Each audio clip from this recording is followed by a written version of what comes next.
जय हिंद फ्रेंड्स। तो आइए हम लोग आज देखेंगे आज की क्लास में पूर्व मीमांसा देखे थे। पिछले क्लास में हम लोग देखे थे सांख्य दर्शन का फील्ड। तो पांचवा है पूर्व मीमांसा के प्रवर्तक जैमिनी थे, वैशेषिक दर्शन के प्रवर्तक कणाद थे, व्याकरण के प्रवर्तक पाणिनि थे जिसका पुस्तक अष्टाध्यायी। अब आते हैं महाभारत। तो महाभारत को लेखक महर्षि वेद व्यास थे। महाभारत में युद्ध 18 हुआ था, इसका पर्व 18 था। भीष्म पर्व भगवत गीता था। पुराना नाम महाभारत का जय संहिता है। आंखों से देखा था महाभारत को संजय। अब है रामायण। तो रामायण को लिखे थे महर्षि वाल्मीकि, रत्नाकर जिसको नाम है, और इसमें 7 कांड हैं। अब नदियां तथा उसके प्राचीन नाम। सिंधु नदी का प्राचीन नाम सप्त सिंधु था। झेलम का नाम वितस्ता था। हाइडेस्पीज झेलम वितस्ता का युद्ध 226 ईसा पूर्व में सिकंदर तथा पोरस के बीच हुआ। चिनाव का पुराना नाम अस्किनी है। रावी का पुराना नाम परुष्णी नदी पर दसरा का युद्ध हुआ था सुदाम एवं 10 जनों के बीच, जिसमें सुदाम की जीत सुदास की। व्यास का पुराना नाम सुभाषा और सतलज का पुराना नाम शतुद्री था।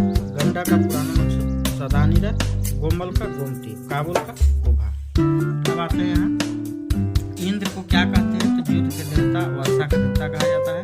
सोम को वनस्पति का देवता कहा जाता है। वरुण को सूर्य एवं पृथ्वी के बीच का देवता, ऋतुओं का देवता कहा जाता है।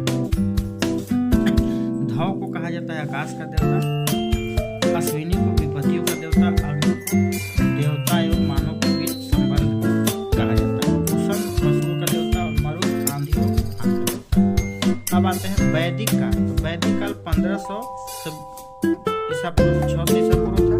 और ऋग वैदिक काल 1500 से 1000, उत्तर वैदिक 1000 से 600।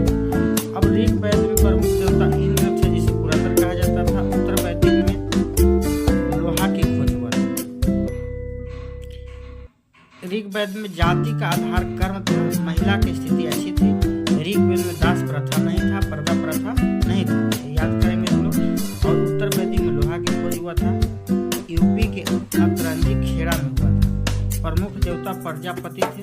जाति के आधार था जन्म और महिला की स्थिति यहाँ खराब थी उत्तर वैदिक काल में। उत्तर वैदिक काल में जाति प्रथा थी, प्रदा प्रथा भी थी। अब वैदिक काल में प्रशासन था। तो वैदिक काल में राष्ट्र का मुखिया राजा होता था। जन का मुखिया राजन, विश्व का मुखिया विश्वपति,